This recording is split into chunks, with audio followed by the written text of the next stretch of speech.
Major Gregory Keene turns the next page of the Dossier on Dumetrius.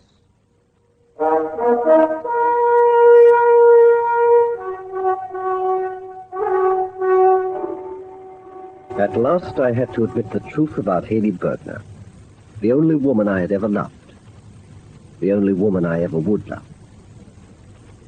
I was at Bookman's Sanatorium with Ridgway, Mitchell, and Paul Barnet, waiting to trap Dumetrius. Katz had left, not to keep in touch with Colonel Fentress, but to trick Haydee into betraying herself to me. He and Ridgway had contrived it between them. Katz went to Haydee at my flat and told her she had to ring me urgently at the sanatorium at 10 o'clock that morning. The sanatorium's phone number had been changed and wasn't listed in the book. Katz wrote down a false number for her, and she fell headlong into the pitfall. At 10 o'clock the phone rang, so she must have known the sanatorium number. She didn't have even to look at the number Katz had written down for her. If she'd called that number, she wouldn't have got the sanatorium, and she couldn't have found its number in the book. She knew it all the time. There was no other conclusion. But even then, I couldn't accept it. I had to twist and turn, because we couldn't answer that phone ringing in Rudolph Bookman's study without giving away the fact that we were there. We just had to let it ring, and ring, and ring. Well, Keene, you can't answer it. If you do, your girlfriend will warn Dumetrius that we're waiting for it. It might not be Haydee. You know it is, don't you? I can't believe it, Ridgway. She must have found the number some other way. No, face up to it, man. She assumed Katz gave her this number, and knowing it already, she didn't even glance at what he wrote. Just went ahead and dialed it at 10 sharp. Now she's hanging on, waiting for you to answer. But you can't answer. No, I can't answer. I can't even make sure it is Haydee. Now she's hung up on you. You can phone her now at your flat. Give me that phone.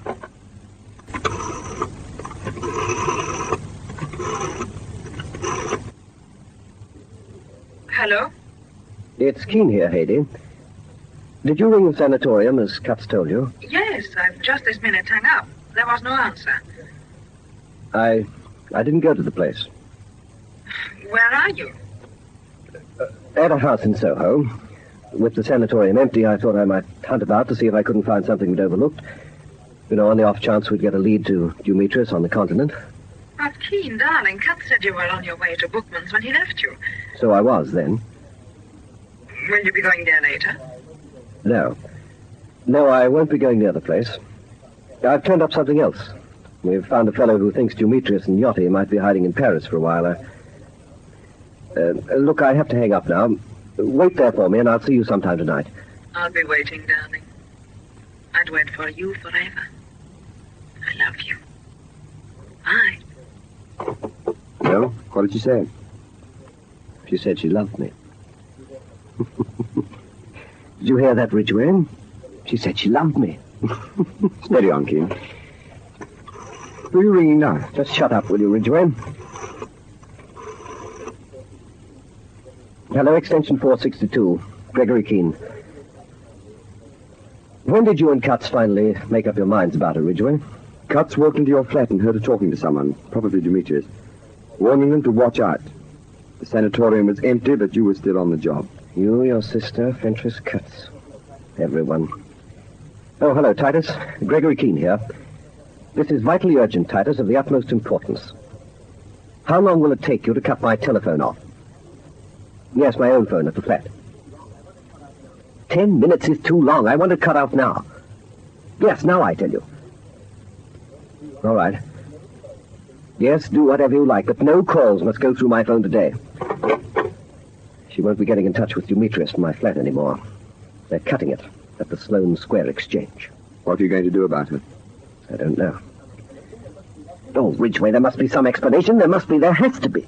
She must have found this number somehow. There's no explanation, Keene. I'm sorry. For your own sake, we had to do it this way. You wouldn't have believed anything else. Tonight, after we've taken Dumetrius, before we hand him over, we'll get Haydee here. I want to see them together. I thought you said you wanted to take Dumetrius alive. Well? Just thinking, that's all. What do we do now? We wait. We have about 11 hours to go, and while we're waiting, we'll keep hunting for that loot. It's here somewhere, we're certain of that. If we can be certain of anything anymore. Look, Ridgway, get out of here for a while, will you? Better keep a grip on yourself tonight, Keene. When you see Dumetrius in front of you, I think you'll be capable of anything. I'm capable of anything at this minute. Get out, will you? Right, Godowski, stabbed in Bailey's hotel. Quinn butchered in his shop. Scammed. Mazzotti through the blinds of his own flat. Rubenstein killed in his burning car. And all the time she knew every move they were making and made it possible for them through me. Oh, Haydee, how could she do it?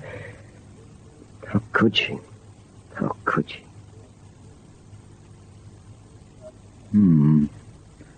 5 o'clock. I can't understand it. Dial Keene's number again, Yachty. Perhaps she'll answer it this time. You're telling Haydee not to leave Major Keene's flat, Dumetrius? I know what I told her. Try her again. Yeah.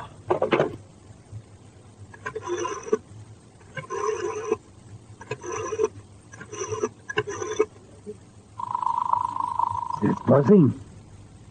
She don't answer. Phone makes proper noise, but it's no use. Give it a man. That's the usual turn of the ringing signal. She simply can't be there. What are we doing? We don't get hold of Haydee before 9 o'clock tonight. We go to the sanatorium according to plan. And if necessary, we leave without her. So long as we're leaving tonight. Much longer in England.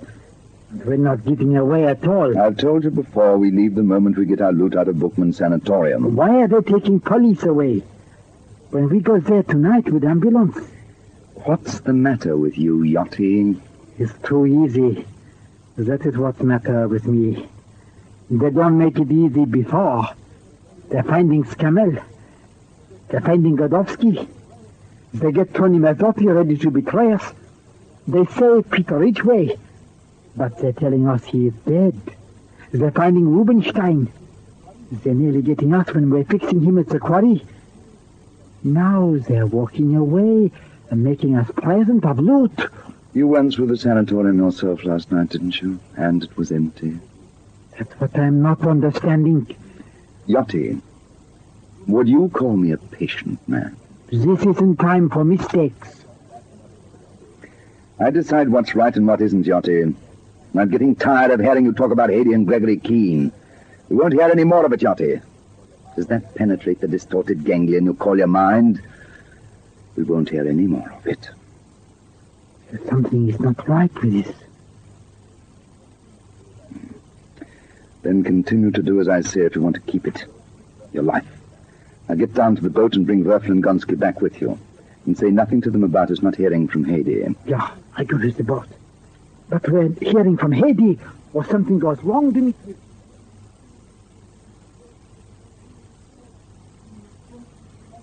Oh, what in the name of fortune's gone wrong with Keene's phone? I've been ringing and ringing them at the warehouse. If he isn't there, Yachty or one of the Poles should be. He promised to get in touch with me before 6 o'clock, and it's past that. Oh, I shouldn't be drinking this. If there's something wrong, I'll have to keep my head, but...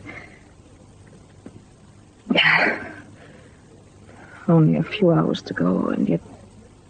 Oh, what's the matter with this phone? Oh, Haydee Bergner, get a grip on yourself. They'll ring you soon. They must. But what if they don't? Oh, stop talking to yourself. Stop it. Oh, but I can't. What if they don't ring? What if they've always intended to leave me here? There's nothing to stop them getting the loot and going, nothing. 25 minutes past 6. If I left the flat now and did everything they told me, I might be able to throw the shed off. If I left now, it would give me 2.5 hours. Haydee was gradually going to pieces at my flat. Dumetrius was getting his men together and his ambulance ready at the warehouse. Ridgway, Mitchell, Bonner, and I waited at the sanatorium. Katz was at the head of the stairs in the main hall. Mitchell was behind some curtains to the left of the study door, Bonnet was at the hall end of the corridor leading to the wards. Ridgway was in the study facing the window. The whole place was pitch dark. Ridgway? Yes. Yachty left that French window open. 10 to 1, that's the way they'll come in. Roger. We're all stationed near light switches. Let them get well inside into the hall through the study. Keep down out of sight. When I give the signal, we all switch on our lights. We'll have them cold. Mm-hmm. What's it? Well, I'm going back into the hall now. What is it? Listen.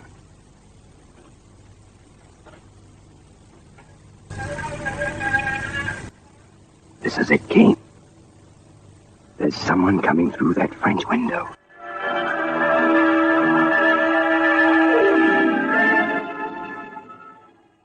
The wait had been worth it. There were 5 of us, and we were armed. We had the priceless advantage of surprise. Dumetrius, or someone, was coming through the window into the sanatorium. This time, we couldn't possibly fail.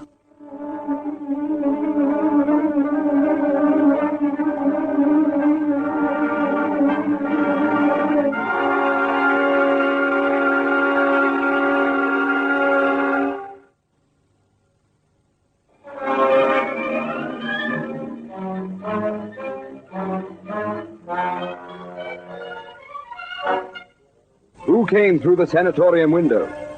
Listen to the next chapter of this story of suspense. Dossier on Dumetrius.